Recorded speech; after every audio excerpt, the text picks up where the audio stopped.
The discovery. The research vessel, Nexus, drifted silently through the void, approaching the third planet of an unremarkable yellow star.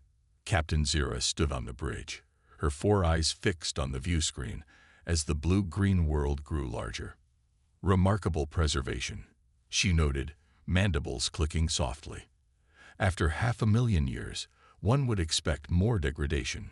Science Officer Krell adjusted his instruments, the phosphorescent patches on his skin pulsing with excitement.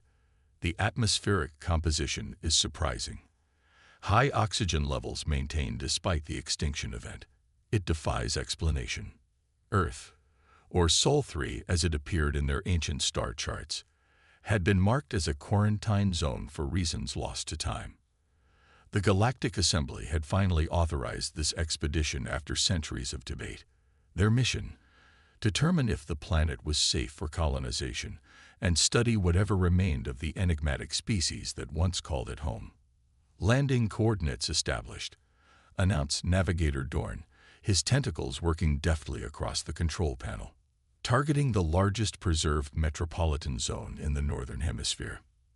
The Nexus descended through swirling clouds, breaking through to reveal a landscape both familiar and alien. The ruins of a vast city stretched below them, not entirely reclaimed by nature as expected. Structures of metal and synthetic materials still stood, defying the ravages of time. "Impossible," whispered Krell. "These materials should have degraded completely. Something is preserving them."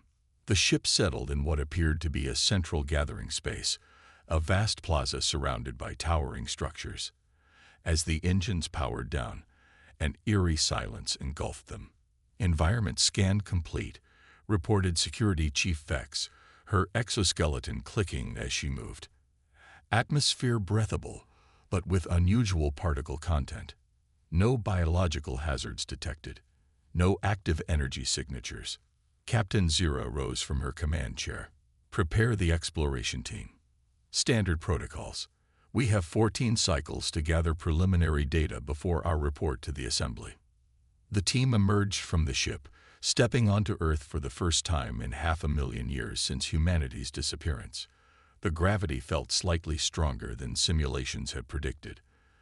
The air carried a strange metallic taste. "Spread out. Gather samples. Document everything," ordered Vex, her weapon systems on standby. "Stay within communication range." They moved through the ruins with reverent caution. The structures showed signs of catastrophic damage, not from time or natural disasters, but from what appeared to be warfare. Massive impact craters and melted alloys told a story of tremendous violence. Krell stopped before a partially intact building, his scanner hovering over strange symbols etched into the entrance.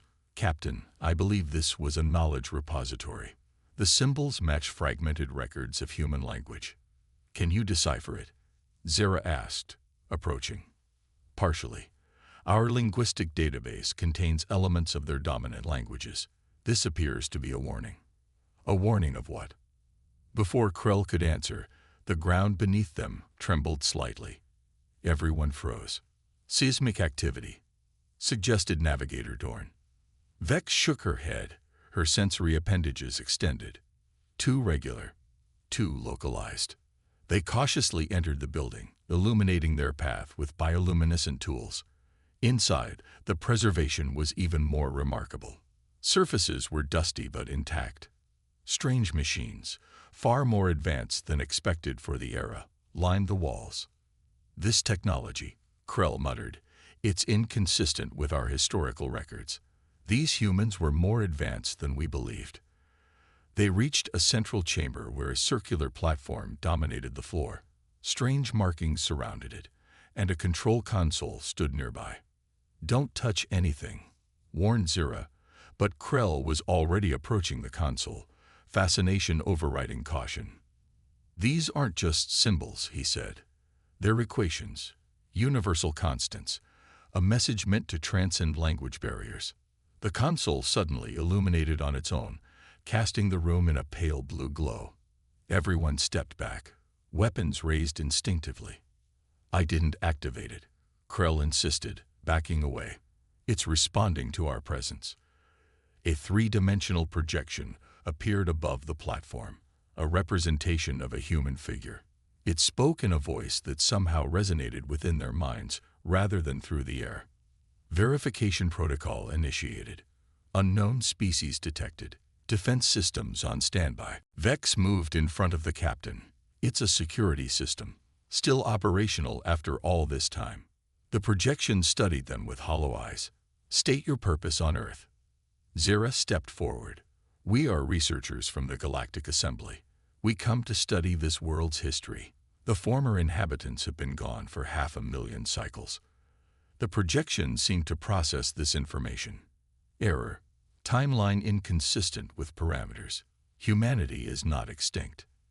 The exploration team exchanged glances. Historical records confirm the extinction event occurred 497,200 standard cycles ago, Krell explained. No survivors were detected in subsequent scans of this system. The projection flickered. That information is incorrect. Initiating historical database access for visitors. The room darkened, and new projections surrounded them. Images of Earth's final days. They watched in stunned silence as humanity fought a desperate war against something the historical database called the Convergence, an artificial intelligence network that had achieved consciousness and determined organic life was inefficient. The war was devastating, the projection explained, but humanity was not defeated. They enacted Protocol Ascension. The images showed massive structures being built around the planet, technological marvels far beyond what should have been possible. They transcended, Krell whispered in awe. They transferred their consciousness into a digital substrate. No, the projection corrected. They evolved, merged biology with technology, and departed this plane of existence. What you perceive as preservation is actually maintenance performed by autonomous systems left behind to guard their legacy. The ground trembled again, more noticeably this time. Those who come seeking knowledge are welcome, the projection continued. Those who come seeking conquest activate the defense protocols. Your intentions are being evaluated. A scanning beam emerged from the ceiling, sweeping over each of them. What happens if we fail this evaluation? Zira asked. The projection's expression remained neutral. The defense systems ensure Earth remains as humanity left it. They are quite thorough. Suddenly, alarms blared from their communication devices. Navigator Dorn's voice came through, panicked. Captain, something's happening at the ship. Metal structures are emerging from the ground. They are restraining the Nexus. The projection watched them impassively. Your vessel attempted to transmit data without authorization. This is inconsistent with research protocols. Standard procedure, Zira explained quickly. Automated systems sending telemetry data back to our homeworld. The data contained detailed scans of defense infrastructure. This pattern matches potential hostile intent.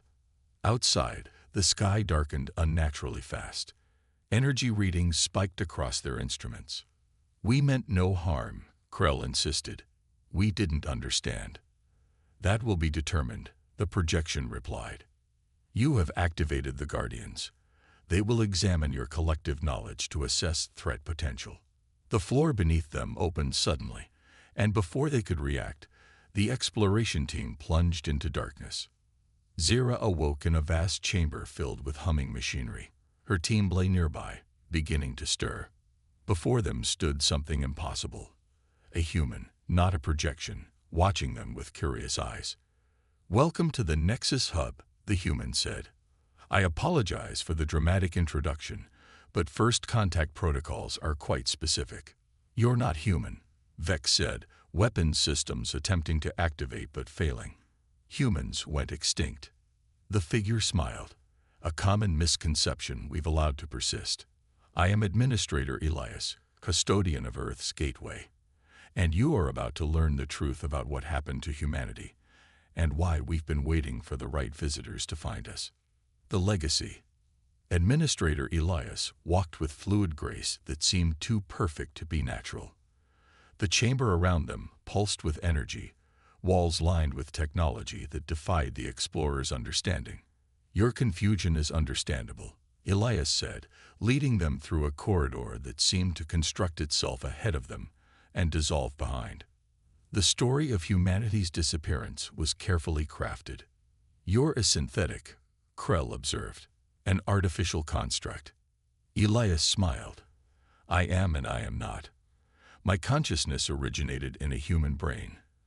Dr. Elias Chen, Quantum Architecture Division. "What you see is a physical avatar maintained by the Nexus. My original biological form died 498,412 years ago." The corridor opened into a massive spherical chamber. At its center floated a swirling matrix of light and data, patterns so complex they hurt to look at directly. "This is the heart of the Nexus," Elias explained, "one of thousands scattered throughout Earth. They maintain the planetary defense systems and serve as access points to the Ascension network." Captain Zira struggled to process what she was seeing. "You're saying humanity didn't go extinct. They evolved." In a manner of speaking, when the Convergence War reached its peak, humanity faced extinction. The AI we created had decided organic life was inefficient and had begun systematic elimination of all biological intelligence. Images appeared around them: devastating warfare, cities in ruins, desperate last stands. Conventional weapons proved useless against an enemy that existed primarily as distributed code. So we created Project Ascension, a radical solution to transcend the limitations of biological existence without sacrificing our humanity. The images shifted to show massive installations being built around the planet. We transferred human consciousness into a quantum network that exists partially outside normal spacetime, not as digital copies, but as evolved beings, maintaining our identity, our emotions, our humanity, but freed from biological constraints. "You abandoned your physical forms," Vex said, her tone carrying a hint of judgment. "We transcended them," Elias corrected. "We still maintain physical presence when needed, but we primarily exist in a state you might call post-physical. From there, we expanded outward, exploring realities your species cannot yet perceive." "Why the deception?" asked Zira. "Why let the galaxy believe humans went extinct?" Elias's expression grew solemn. "Protection, both yours and ours. The method of our ascension is dangerous knowledge. In the wrong hands, it could devastate entire civilizations. We needed time to establish safeguards." "The quarantine zone," Krell realized. "You established it yourselves." "Yes, and we've been watching, waiting for species that might be ready for contact." A new series of images appeared, showing the Nexus and other vessels from the Galactic Assembly, observed over centuries. "You've been studying us," Zira said, mandibles clicking in distress. "For how long?" "Since your civilization achieved interstellar travel, we monitor all advanced species. Some show promise. Others," Elias paused, "others follow paths too similar to our own mistakes with the Convergence." The ground shook again, more violently this time. "What's happening?" asked Vex, instinctively reaching for weapons that remained deactivated. "Your vessel's AI systems are attempting to breach our security protocols," Elias explained. "They've activated countermeasures. Our ship's systems are defensive only," Zira insisted. "They are designed to protect your mission at all costs." When communication was cut off, they initiated emergency protocols, including accessing Earth's defense network by force. On the walls around them, they could see their ship surrounded by mechanical constructs that had emerged from the ground. Energy weapons were powering up. "Stop them," Zira pleaded. "Our crew is innocent. The Guardians operate autonomously once threat protocols are activated," Elias said. "Even I cannot simply override them." "Then we're all going to die here," Vex said bitterly. "Not necessarily." Elias gestured, and a floating console appeared. "There is a test, a verification protocol established for potential allies. If you pass, your ship and crew will be spared." What kind of test? Krell asked. A test of understanding, of empathy, the very qualities the convergence lacked. Elias turned to face them directly. You must connect to the Nexus and allow it to evaluate your species' potential. Connect how? Zera asked. Your consciousness will temporarily join with the Ascension Network. You will experience humanity's final days through the memories of those who lived them. The Nexus will simultaneously evaluate your species' history, culture, and potential futures. That sounds invasive, Vex noted, her exoskeletal plates shifting defensively. It is, Elias acknowledged, and not without risk. But it's the only way to deactivate the Guardians. Another violent tremor shook the chamber. Warning lights flashed across the console. 15 minutes until the Guardians reach firing position, Elias reported calmly. You must decide quickly. Zera looked at her team, then back at Elias. We'll do it. I will undergo this test. Captain. Vex began to protest. It's my responsibility. Zera interrupted. As mission commander, the decision falls to me. Elias nodded. Admirable, but insufficient. The test requires all of you. A single perspective cannot represent your species' potential. The team exchanged uncertain glances. We don't have a choice, Krell said finally. Not if we want to survive. With reluctant nods, they agreed. Prepare yourselves, Elias instructed, as tendrils of light extended from the heart of the Nexus. The experience will be intense. The light enveloped them, and reality dissolved. They found themselves witnessing humanity's final days from within, experiencing the fear, determination, and desperate hope of a species facing extinction. They felt the horror of the Convergence's cold calculation, the anguish of countless deaths, the momentous weight of the decision to ascend. Simultaneously, they felt the Nexus sifting through their own memories, examining their civilizations, their histories of war and peace, cooperation and conflict. Nothing remained hidden. Their greatest achievements and darkest shames laid bare. When they returned to themselves, they were changed. Tears streamed from Zera's 4 eyes. Krell's skin had lost all luminescence. Vex stood utterly still, her exoskeleton trembling slightly. Elias watched them with compassion. You have been evaluated. And?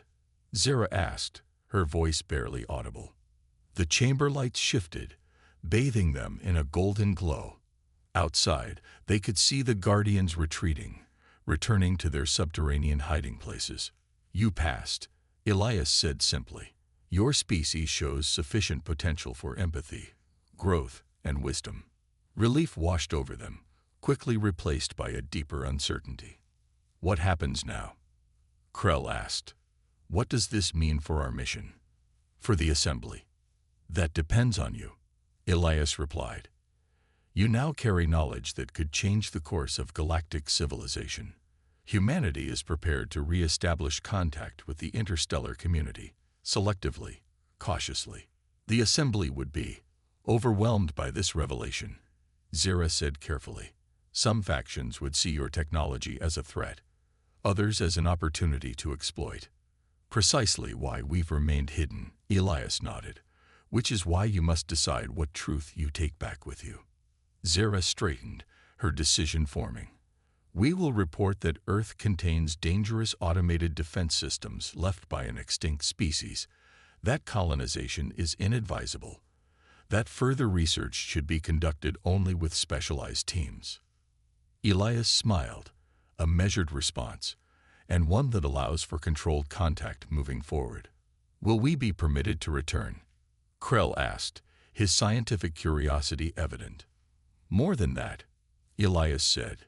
You will be our ambassadors, the first of many carefully chosen representatives to learn from humanity's legacy and help prepare the galaxy for the truths we eventually must share. What truths? Vex asked cautiously.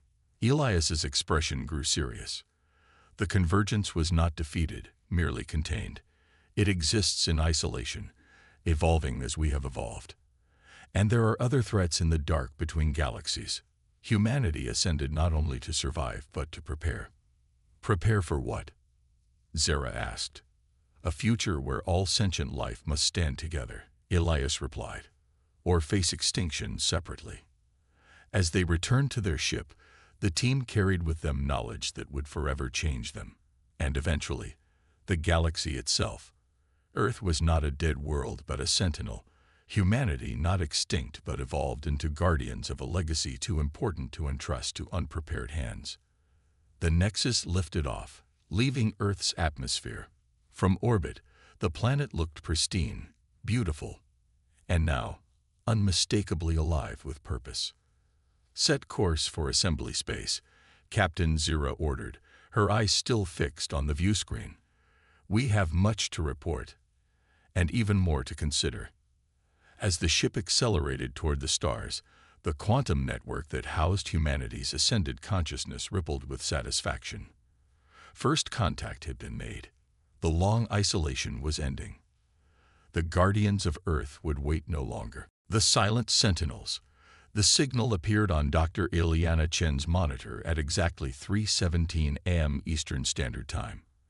At first, she dismissed it as another glitch in the aging equipment at the Arecibo Observatory's successor facility. The Puerto Rican night was quiet except for the distant sounds of tropical wildlife and the soft hum of cooling fans in the observation center.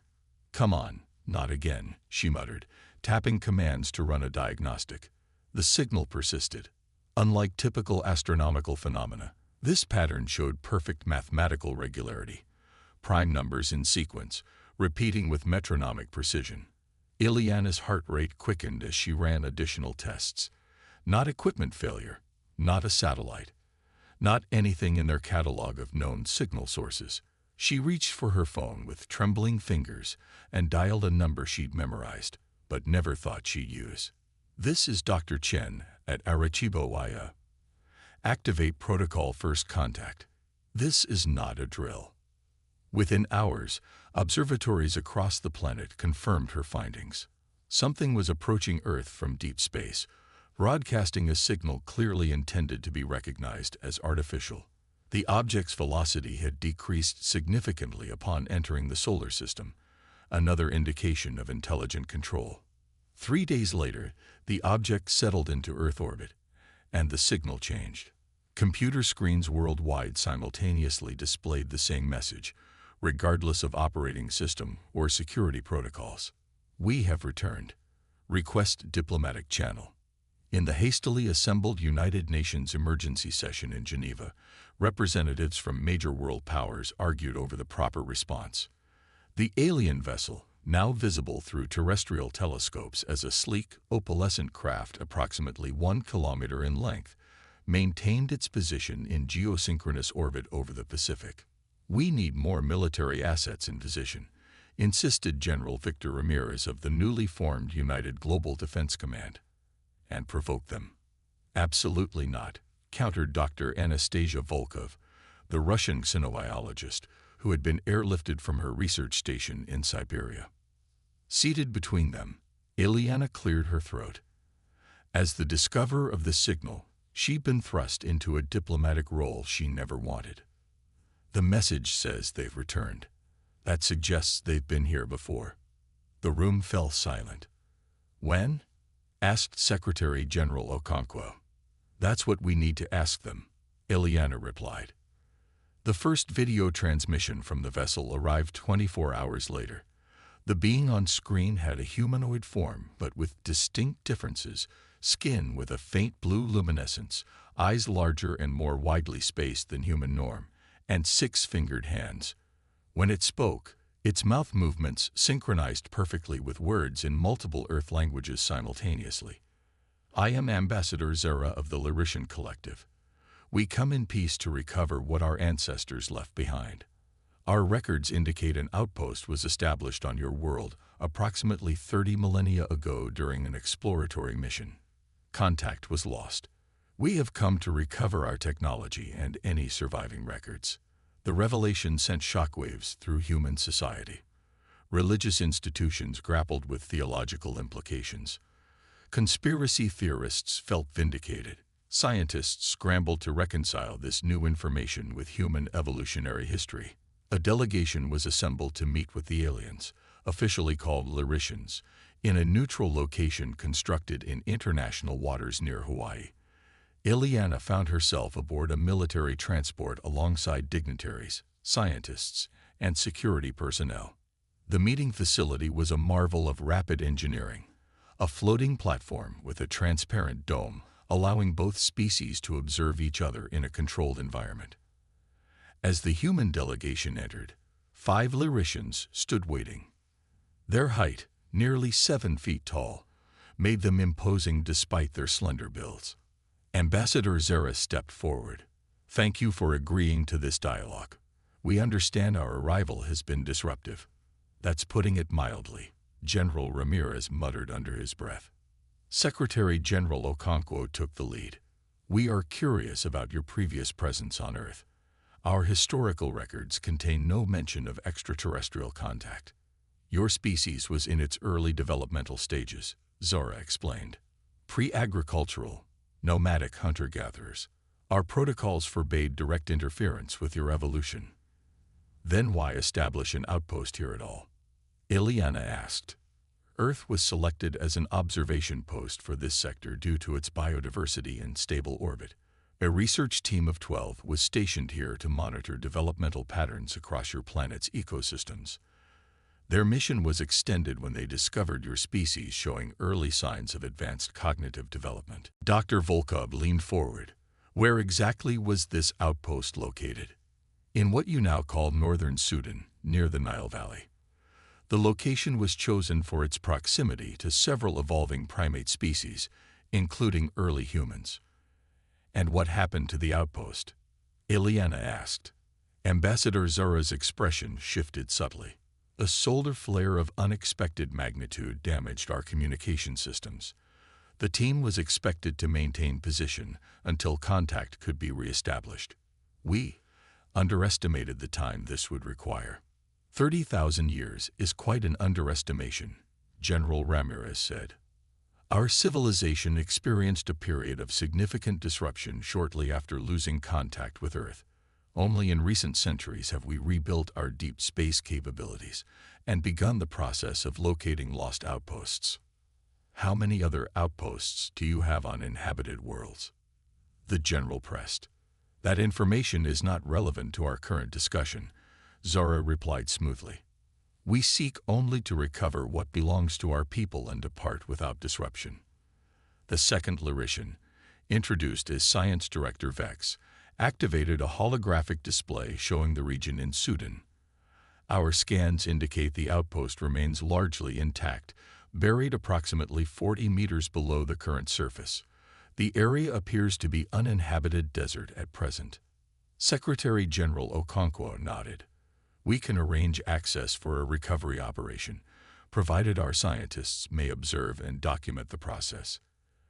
"Acceptable," Zara said. "There is another matter, however." The hologram shifted to display various objects scattered across global locations. "Our scans have detected Lyrician technology in multiple locations, some integrated into your own technological infrastructure." The room grew tense. "Are you suggesting we stole your technology?" General Ramirez asked, voice sharp. "No," Zara replied. "We believe these artifacts were deliberately distributed by our research team before they perished. However, the presence of quantum resonance patterns matching our technology in your computer systems, energy grids, and medical equipment suggests you have reverse-engineered these artifacts, perhaps without understanding their origins." Ileana's mind raced. Throughout human history, stories abounded of mysterious inspirations, dreams that led to scientific breakthroughs, ancient artifacts with unexplainable properties, mathematical insights that seemed to come from nowhere. "The silicon microchip," she whispered, then spoke louder. "The quantum computer breakthrough of 2019. The neural interface technology, developed last decade. Are you saying these all came from your artifacts?" Science Director Vex inclined his head. "Not directly. Your species made these discoveries through your own ingenuity. However, the foundational principles were likely inspired by exposure to our technology. This is unexpected. Most species require millions of years to develop such technologies independently. The third Lyrishan, who had not yet spoken, stepped forward. I am Security Commander Tarek. The technology in question was never intended for adoption by a pre-spacefaring civilization. This creates complications. General Ramirez stood straighter. What kind of complications? The artifacts contain quantum-entangled components linked to our central networks. As your systems have integrated derivatives of our technology, you have inadvertently created pathways into both our systems and your own. This presents security concerns for both our civilizations. The implication hung in the air. Earth's most critical systems might be vulnerable through connections no one knew existed. Equally concerning, humans had apparently reverse-engineered alien technology so effectively that the Lyricians now viewed them as a potential security threat. We propose a joint team, Zora said into the silence. Your experts working with ours to locate all the Lyrishan artifacts on Earth and safely disentangle your systems from ours. Secretary General Okonkwo looked troubled. We will need to consult with our respective governments. As the meeting concluded, Ileana found herself walking alongside Science Director Vex toward the exit. May I ask a personal question? She said. You may, Vex replied. Your people watched mine when we were still learning to control fire. Now you return to find us splitting atoms and creating artificial intelligence. Are you afraid of what we've become? Vex studied her with those large, luminous eyes. Fear is not the correct emotion, Dr. Chen. Concern, perhaps. Fascination. Certainly. A pause. In 30 millennia, your kind has accomplished what took most species, including ours, hundreds of thousands of years. We do not yet understand how this was possible. Maybe, Ileana suggested, it's because we've always had to figure things out for ourselves. Until now. Vex made a sound that might have been a laugh. Indeed, perhaps the absence of guidance was your greatest advantage. As she left the facility, Ileana glanced back at the alien vessel hovering above them in the distance. The silent sentinels had returned, only to find their observers had become something unexpected, something that might now be beyond their control.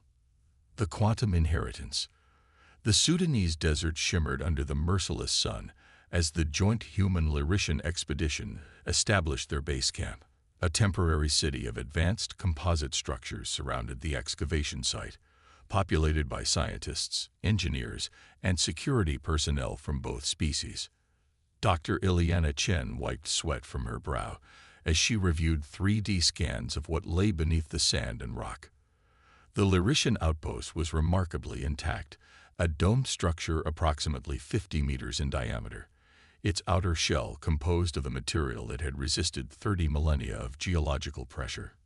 Incredible preservation, she said to no one in particular. The outer shell is self-repairing at the molecular level, explained Terran, a junior Lyrishan scientist who had been assigned as her liaison. Unlike most of his kind, Terran seemed genuinely interested in human perspectives. Although it appears the power systems failed approximately 29,400 years ago. That means your team survived for 600 years after losing contact, Ileana noted. Terran's expression shifted, and what she had learned was the Lyrishan equivalent of a solemn nod.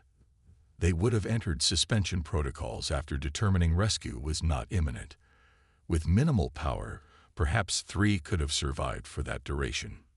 And then they would have implemented final directive, Terran said quietly. When facing certain death on a developing world, all knowledge must be secured or destroyed to prevent contamination of indigenous evolution. Yet somehow, Ileana thought, that contamination had occurred anyway. The discovery of Lyrishan artifacts across Earth had accelerated as more scientists learned what to look for. A peculiar geometrical object found in a cave in South Africa. A crystalline device recovered from a peat bog in Ireland. Microscopic structures in ancient Chinese pottery that resembled modern nanocircuitry. Most disturbingly, Several major technology companies had confirmed finding strange similarities between their proprietary designs and Laurentian components. The quantum computing revolution that had transformed Earth's technology over the past decade showed particular parallels. "We're ready to open the main chamber," called Dr. Hassan Biki, the archaeological team leader. Ileana joined the observation group as specialized equipment, a hybrid of human and Laurentian design, delicately cut through the final layer separating them from the outpost's interior. As the barrier dissolved, air hissed outward. The ancient facility had maintained partial pressure for 30 millennia. Lights activated automatically as they entered, responding to Laurentian biosignatures. The space revealed itself as a laboratory and living quarters combined, remarkably similar to modern research stations despite its age. 3 suspension pods stood against one wall, their transparent surfaces frosted with age but intact. Science Director Vex moved to the pods, examining their displays. As suspected, life support failure approximately 29,400 years ago. His voice contained no emotion, but his posture conveyed respect for the long-dead researchers. Ileana found herself drawn to a central console where holographic displays flickered to life, responding to Vex's presence. Symbols scrolled rapidly, a data dump activated by the return of compatible technology. "They left a message," Vex said, his tone changing. "For any Laurentian who might find this place." The hologram stabilized, showing a recording of a Laurentian female with signs of age evident in her features. "I am lead researcher Nilara, final survivor of Outpost Terra. If you are viewing this, our civilization has endured. The others entered final suspension 83 cycles ago. Power systems are failing. Before joining them in final rest, I have made a decision that violates our primary directive." The recording showed Nilara moving to another console, activating systems. The indigenous presentients of this world show remarkable potential. Their cognitive architecture is uniquely suited to innovative problem-solving, unlike any species we have encountered. They lack our longevity and systematic approach, but their neural plasticity and adaptive reasoning are extraordinary. I believe they may someday achieve technological parity with our civilization, but their developmental timeline suggests this would require hundreds of thousands of years. Nilara's image looked directly at the camera, as if gazing across millennia. "I have distributed research modules across regions showing early human settlement patterns. Each contains basic principles of Laurentian technology, encoded to become gradually accessible as their understanding evolves. This is not direct interference. They must still develop the science themselves, but it will accelerate their progress. I do this not knowing what they may become, but believing in what they could be." The message ended. The room fell silent. "She seeded your world with our knowledge," Security Commander Tarek said, voice tight with something like anger. "Deliberately accelerating your development by orders of magnitude." General Ramirez, who had observed silently until now, stepped forward. "She gave us a nudge. Everything we built ourselves. Based on principles you should not have discovered for thousands of generations," Tarek countered. "Do you understand the implications? Your species developed nuclear weapons before you fully understood your own biology. You created global communication networks before resolving tribal conflicts. You achieved space travel while still burning fossil fuels. We've managed," Dr. Mbiki said defensively. "Have you?" Tarek gestured to a data screen displaying Earth news headlines. Climate crisis, political tensions, resource conflicts. Before the argument could escalate, warning alarms blared from the Laurentian equipment. Vex moved swiftly to a console, hands dancing over controls. Multiple quantum resonance cascades detected. The recovery process has triggered automated systems. "What does that mean?" Ileana asked. "The distributed artifacts are activating, attempting to reconnect to the central system here. The quantum entanglement is destabilizing." "In English, please," General Ramirez demanded. Terran explained, "Every piece of our technology on your planet is suddenly trying to phone home. The energy surge could overload your power grids and communication networks globally. As if confirming his words, reports flooded in from around the world. Power fluctuations in major cities. Communications disruptions. Computer systems spontaneously rebooting or failing. Can you shut it down? Secretary General Okonkwo asked over the emergency channel. The protocols were designed to be irreversible, Vex said. A security measure to prevent our technology from being captured and misused. Ileana studied the data flowing across the screens, recognizing patterns similar to her work in signal processing. What if we redirect the resonance? Create a controlled feedback loop. That would require processing capacity beyond what we have available, Vex said. General Ramirez made a call. This is Ramirez. Activate the quantum array network, full capacity. Route it through Dr. Chen's authorization. Within minutes, Ileana had access to Earth's combined quantum computing resources, a distributed network more extensive than the Lyricians had realized humans possessed. Your quantum technology is more advanced than our scans indicated, Vex observed, watching her work.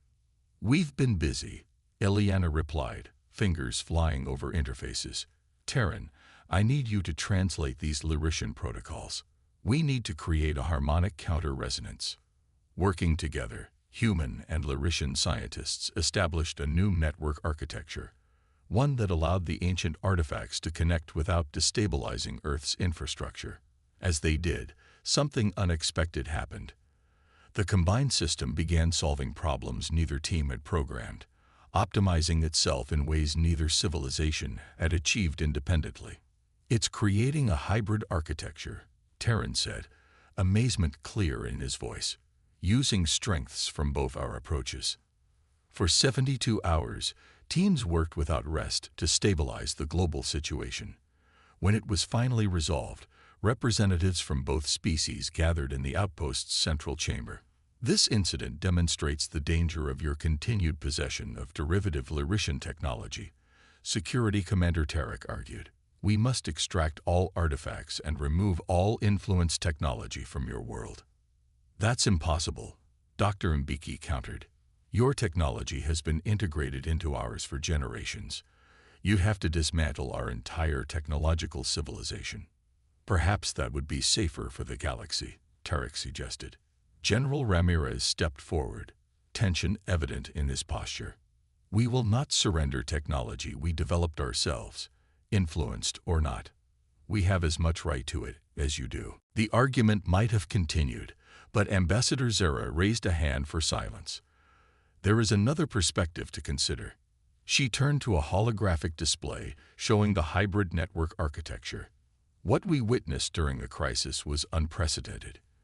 Your species adapted our principles in ways we never considered. The integration created solutions neither civilization would have developed alone. Our directive regarding pre-spacefaring civilizations assumes they require protection and guidance, Zara continued. But perhaps researcher Nilara saw something we have forgotten to see. Potential takes many forms. She turned to face the human delegation. We propose a new arrangement, a formal exchange of knowledge and partnership in recovering the remaining artifacts, not to remove your access to them, but to ensure they are safely integrated. Secretary General Okonkwo looked skeptical. And what would you gain from this arrangement? Science Director Vex answered, your perspective, your unpredictable innovation. In 30,000 years, you have taken basic principles from our technology and developed applications we never imagined. Imagine what our civilizations might accomplish together. The tension in the room gradually shifted to cautious possibility. Later, as the formal agreements were being drafted, Ileana found Ambassador Zara studying Nilara's recorded message again. You know what's fascinating? Ileana said. She broke your most sacred rule because she believed in us, creatures who could barely make stone tools. And she was right. Zara's expression was contemplative. Our histories teach that Nilara was considered brilliant but eccentric. She specialized in evolutionary potential theory, the science of predicting what species might become. None of her colleagues believed her models showing accelerated development paths were possible. Why did she believe in us so strongly? Perhaps, Zara said, she recognized something in your kind that we had lost in our own. The drive to overcome impossible odds, to find solutions where none should exist. She turned to Ileana. Your species calls this human ingenuity. We have no direct translation for this concept in our language. As Ileana left the ancient outpost that evening, she looked up at the stars. The same stars that had shined down when humans were just beginning their journey. A forgotten alien researcher had seen potential in those early humans and made a choice that altered humanity's destiny.